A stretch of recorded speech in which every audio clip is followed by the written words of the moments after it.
Hello, students. It's me, Mr. Johnson. I'm here today to go over some of the lessons that I assigned for the past few weeks up until April 1st. I'm hoping to get all of these videos done today, but I'm going to start with one of my favorite poems, The Rose That Grew from Concrete by Tupac Shakur. I'm just going to start by reading this poem because it's really short. Then I'll go over the questions. If you have any questions after that, please feel free to email me. All right, here we go.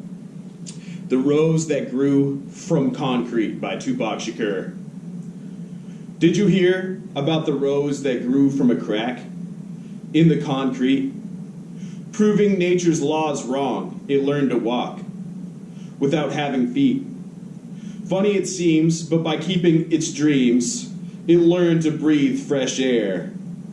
Long live the rose that grew from concrete when no one else even cared. It's a fantastic poem. Tupac has a whole poetry book out there called The Rose That Grew from Concrete.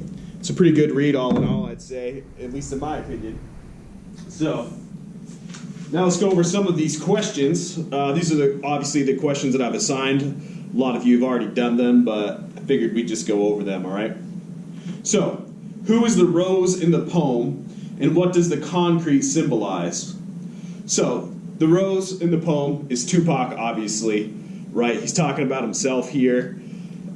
He sees himself as, a beautiful thing growing up in a, not awesome place, a terrible place, right? So the concrete symbolizes the ghetto or just a bad neighborhood. It could symbolize the whole world, really.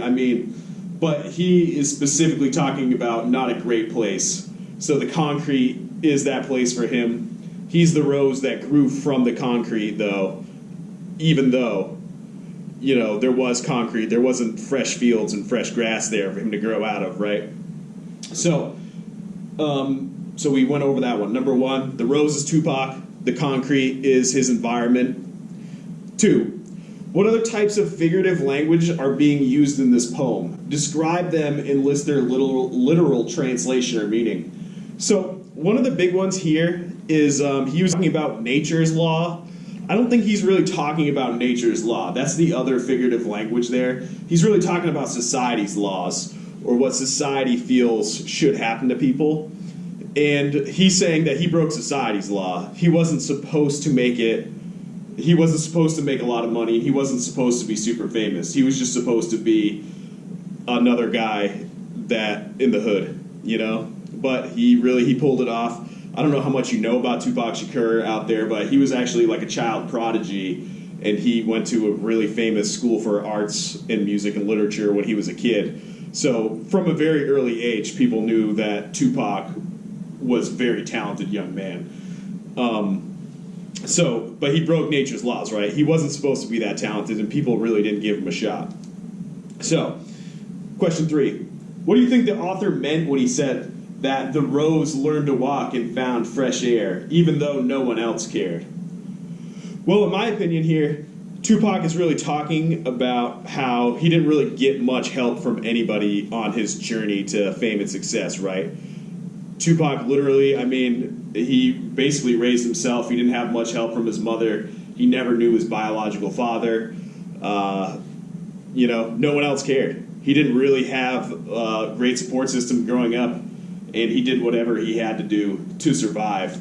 So when he's talking about the rose learned to walk, nobody taught that rose to walk. He taught himself, right?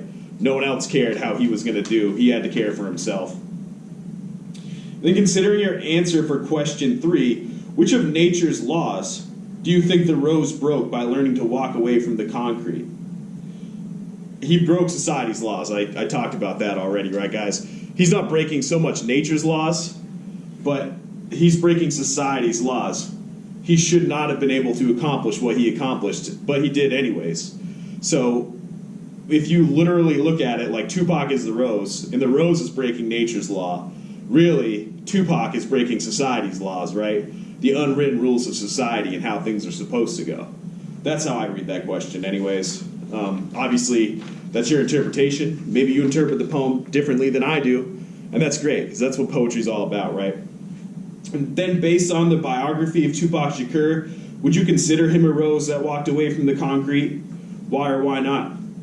When I was grading these questions, so far the ones that were turned into me, I got a lot of great answers here, guys. A lot of people don't think he's a rose. A lot of people do think he's a rose. And then a lot of people think that he did or did not walk away from the concrete. Again, there's no real firm answers here. But I personally consider Tupac a rose. But I don't know if he actually did end up walking away from the concrete. I mean, that's the question for me. Like, as I said before, I think Tupac is an incredibly talented artist in a lot of different ways. He went to that private school in Baltimore when he was a kid. Guys, he wrote a whole poetry book. He wasn't just a rapper. He was in movies, and he was making songs and music that he thought were going to change the world. So in a lot of ways, he was trying to do better for people. And I think that makes him a rose, right? That's my opinion. But did he walk away from the concrete? I don't know if he really did, because he kept living the same life he was living before. Even after he got famous, he didn't really change at all. And that's kind of what led to his downfall at a very young age, unfortunately. But those are the discussion questions for the Rose That Grew from Concrete. I hope everybody enjoyed the poem. It's one of my favorite poems. Very talented artist. Does anybody have any questions?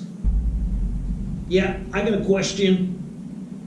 Mr. Johnson, how would your answer change if you knew Tupac actually fled to Cuba? Wouldn't that mean he escaped the concrete?